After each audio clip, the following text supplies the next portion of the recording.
The eviction notice felt heavy in my hands as I stared at my brother Marcus across our grandmother's kitchen table. He lounged in her favorite chair, feet propped up on the antique wood, wearing that insufferable smirk I'd grown to hate over the years.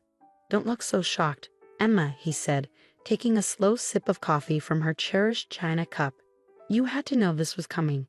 Grandma always liked me best." My name is Emma Chin, and at 32, I was facing homelessness thanks to my own brother's greed. Our grandmother Rose had passed away 3 months ago, leaving behind her Victorian home where I lived and cared for her during her final years. Marcus hadn't visited once during that time, too busy with his real estate ventures in the city to spare even an hour for the woman who'd raised us after our parents died. The house had been in our family for generations, its walls holding countless memories of Sunday dinners, holiday celebrations, and quiet evenings spent listening to Grandma Rose's stories. I'd moved in 2 years ago when her health started declining, putting my career as an art conservator on hold to become her full-time caregiver. "She wouldn't do this," I said, my voice steadier than I felt. "She promised me I could stay here." Marcus's laugh was sharp and cruel. "Promises don't mean anything without legal documentation, sis. And these papers," he waved the deed in front of me, "say everything belongs to me now, including this dusty old house." I watched him carelessly handle the documents our grandmother had treasured, remembering how carefully she'd stored them in her antique secretary desk upstairs. The same desk where she'd kept her most precious possessions, old photographs, letters, and— "You went through her things," I said, the realization hitting me. "You searched her desk." "Of course I did," he scoffed. "Someone had to handle the legal matters while you were busy playing nurse. Found these buried under a bunch of worthless old papers. Lucky for me, right?" The casual way he dismissed our grandmother's treasures made my blood boil, but I kept my expression neutral. Marcus had always been like this, entitled, manipulative, seeing everything and everyone as pieces to be moved around in his game of acquisition and control. 30 days, he continued, standing up and adjusting his expensive suit. "That's more than generous, considering. I've got buyers interested already. This location is prime real estate. Once we gut the place and modernize it, it'll sell for triple what it's worth now." The thought of our grandmother's carefully curated home being stripped and modernized felt like a physical blow. Every piece of furniture, every wallpaper pattern, every creaking floorboard told a story. But Marcus had never cared about stories unless they came with dollar signs attached. "You can't just erase her like this," I said, following him as he strode toward the door. "This house meant everything to her." He paused, hand on the doorknob, and turned to face me with an expression of mock pity. "Oh, Emma, always so sentimental. This is business. Grandma's gone, and it's time to move forward. Maybe this will finally force you to get your life together instead of hiding away playing house." As he walked to his Mercedes parked in the driveway, I stood in the doorway watching him go. My fingers traced the worn wooden doorframe where Grandma Rose had marked our heights as children, each pencil line a memory of who we used to be. Marcus had been taller, always reaching higher, but I'd been the one who stayed rooted, who understood the value of home. That night, after hours of crying and raging at the unfairness of it all, I sat in Grandma Rose's study surrounded by the familiar scent of old books and lavender. The antique secretary desk loomed before me, its surface still bearing the marks where Marcus had carelessly rifled through decades of family history. But there was something he didn't know, something Grandma Rose had shared with me during one of our quiet evening talks just weeks before she passed. Running my fingers along the edge of the desk's writing surface, I felt for the nearly invisible seam she'd shown me. With a gentle press, a small hidden compartment clicked open. Inside lay a leather-bound journal, its pages filled with Grandma Rose's elegant handwriting and something else, something that would wipe the smug smile right off Marcus's face. But first, I had some reading to do. I settled into her old armchair, the journal cradled in my lap, and began to read. "My dearest Emma," the first page began, "if you're reading this, then I'm gone, and your brother has likely shown his true colors." Little did Marcus know, but Grandma Rose had prepared for exactly this scenario. She knew her grandson all too well, and she left me with something far more valuable than just the house. I might have 30 days until eviction, but that was all the time I needed to set things right. I smiled, thinking of Marcus's confidence, his certainty that he'd won. He had no idea what was coming. Grandma Rose had taught me that sometimes the best revenge isn't swift or loud. It's patient, careful, and perfectly timed. Like the restoration work I did with damaged paintings, this would take precision and attention to detail. And I have learned from the best. I spent the next few days poring over Grandma Rose's journal, each page revealing more about the careful plans she'd laid. The leather-bound book wasn't just filled with memories. It contained detailed records of every transaction, every investment, and every secret deal my grandmother had orchestrated over the decades. Marcus might have gotten the house, but he overlooked something crucial. Grandma Rose had been far shrewder than anyone suspected. Behind her gentle demeanor and homemade cookies lay the mind of a brilliant businesswoman who'd spent years building an empire right under everyone's noses. My darling Emma, one entry read, "I've watched Marcus grow increasingly consumed by greed. He visits less and less, only appearing when he needs something. I know he'll try to take everything once I'm gone. That's why I've prepared this gift for you, the key to something he can never touch." As I read on, my eyes widened. The Victorian house was just the tip of the iceberg. Grandma Rose had quietly accumulated shares in some of the city's most valuable properties, including several buildings in Marcus's prized development district. She'd done it through a series of shell companies, using her knowledge of old property laws and her connections with the city's oldest families. But the real bombshell came near the end of the journal. Along with detailed documentation of her holdings, Grandma Rose had left me something else.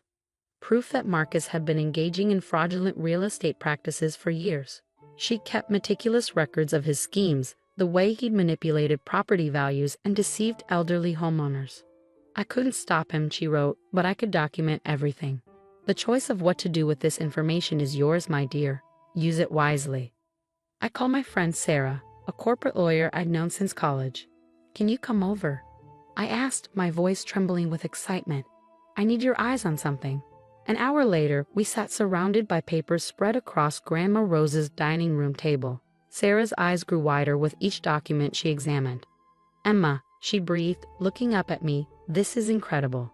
Your grandmother wasn't just collecting evidence, she was building a case. These documents prove Marcus has been running a sophisticated fraud operation. If this got out, he'd lose everything." I finished, thinking of his smug face as he'd handed me the eviction notice. His reputation, his business, probably his freedom. Sarah nodded, shuffling through more papers. "The timing is perfect too. See this development project he's working on? The one he's probably planning to sell this house to? According to these records, he's been lying to his investors about property values and zoning laws. If someone were to expose this..." I smiled, remembering Grandma Rose's words about patience and timing. How long would it take to put together a formal case? "Give me 2 weeks," Sarah said, her eyes gleaming. "I know exactly who to talk to at the SEC. They'd been trying to nail Marcus for years, but they never had enough evidence. This is the motherlode." The next morning, Marcus showed up unannounced, probably expecting to find me packing. Instead, I was in the garden, tending to Grandma Rose's prized roses with the same care she'd always shown them. "Still here?" he called out, his expensive shoes crunching on the gravel path. "You know, if you need help finding a place, I might be able to arrange something. A small apartment in one of my buildings, perhaps? At a family rate, of course." I stood up slowly, brushing dirt from my knees. "That's thoughtful of you, Marcus, but I think I'll manage just fine on my own." He frowned, clearly thrown by my calm demeanor. "Look, Emma, I know you're upset, but this is happening whether you like it or not. The buyers are coming to view the property next week." "About that," I said, carefully pruning a deep red rose, "you might want to hold off on any sales for now. Things are about to get complicated." "What's that supposed to mean?" he demanded, his confidence wavering slightly. I just smiled, the same smile Grandma Rose used to give when she knew something others didn't. "You'll see. Oh, and Marcus, be careful with those property valuations you've been showing your investors. Numbers can be such tricky things, can't they?" The color drained from his face. For the first time since this all began, I saw real fear in his eyes. Without another word, he turned and practically ran back to his car. That evening, as I sat in Grandma Rose's favorite chair watching the sunset paint the garden in shades of gold, I felt her presence stronger than ever. She'd known this day would come, had prepared for it with the same meticulous care she'd shown in tending her roses. Each thorny problem needed careful handling, she used to say, but with patience and the right tools, any garden could bloom. I picked up my phone and dialed Sarah's number. "It's time," I said when she answered. "Let's show my brother exactly what Grandma Rose left behind." The next 2 weeks were a whirlwind of activity. Sarah worked tirelessly, compiling the evidence into an airtight case. Meanwhile, I noticed increased activity around Marcus's office. Cars coming and going at odd hours, lights burning late into the night. He was scrambling, probably trying to cover his tracks. But it was too late. The hammer fell exactly 20 days after he'd served me with the eviction notice. The SEC investigation became public, and Marcus's carefully constructed world began to crumble. His investors pulled out, his partners distanced themselves, and his reputation, the thing he'd valued above all else, lay in tatters.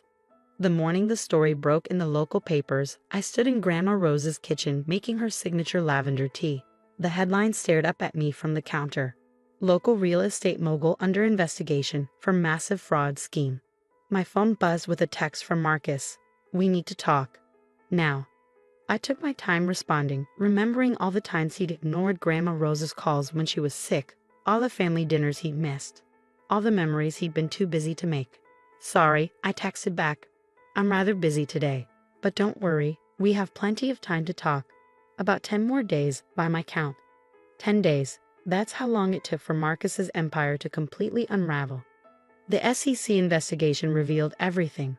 The fraudulent property valuations, the forged documents, the elderly residents he pressured into selling their homes for a fraction of their worth. His investors fled in droves, his business partners disappeared, and his reputation lay in ruins. I was in Grandma Rose's garden when he finally showed up, looking nothing like the polished real estate mogul who'd smugly handed me an eviction notice. His expensive suit was wrinkled, his hair disheveled, and the arrogant smirk had been replaced by something closer to desperation. "You did this," he said, his voice hoarse. "You destroyed everything I built." I continued pruning the roses, just as Grandma had taught me.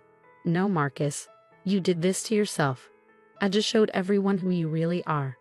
He collapsed onto the garden bench, head in his hands. How did you know about all of it?" "Grandma Rose knew," I said simply. "She kept records of everything. Every shady deal, every manipulated sale. She saw who you really were long before anyone else did." He looked up sharply. "That's impossible. She was just a sweet old lady who baked cookies and tended her garden." I couldn't help but laugh. That's exactly what she wanted everyone to think. But Grandma Rose was smarter than any of us knew. While you were busy building your house of cards, she was building something real, something that would last. I pulled out a thick envelope from my pocket, the final piece of Grandma Rose's plan.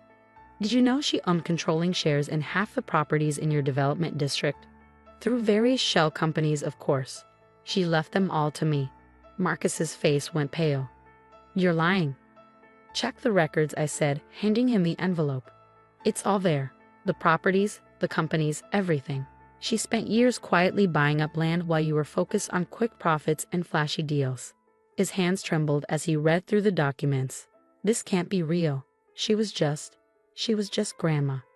"She was so much more than that," I said firmly. "She built an empire right under your nose, and you never noticed because you were too busy looking down on her. Too busy to visit, too busy to call, too busy to see what was right in front of you." I watched as the reality of his situation sank in. Not only had his fraudulent practices been exposed, but now he was learning that the real power in the family had been quietly passing to me all along. "What are you going to do?" he asked, his voice barely a whisper. I looked around the garden at the roses Grandma had tenderly cultivated for decades. "First, I'm staying in this house. It means too much to too many people to be torn down for another soulless development project. And then I'm going to run things the way Grandma would have wanted. No more pushing out elderly residents. No more destroying historic properties for profit. We're going to preserve what matters, build something meaningful." He stood up, shoulders slumped in defeat. "You won? Just like that?" "This was never about winning, Marcus. It was about doing what's right, something you forgot a long time ago." As he walked away, I could almost feel Grandma Rose's presence beside me, smell her signature lavender perfume on the breeze. She'd given me more than just property and power.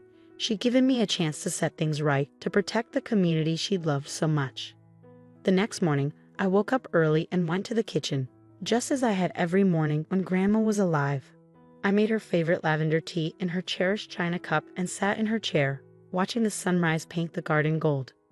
On a table before me lay the morning paper, its headline announcing Marcus's resignation from his company and voluntary cooperation with federal investigators.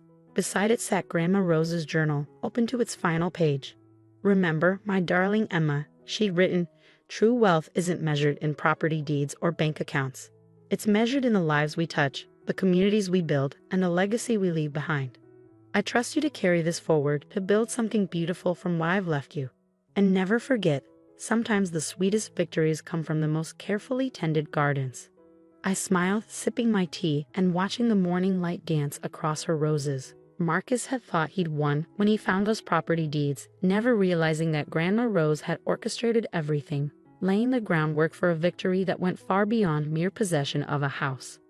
She'd known exactly what she was doing, cultivating not just her beloved roses, but a future where her true values could flourish.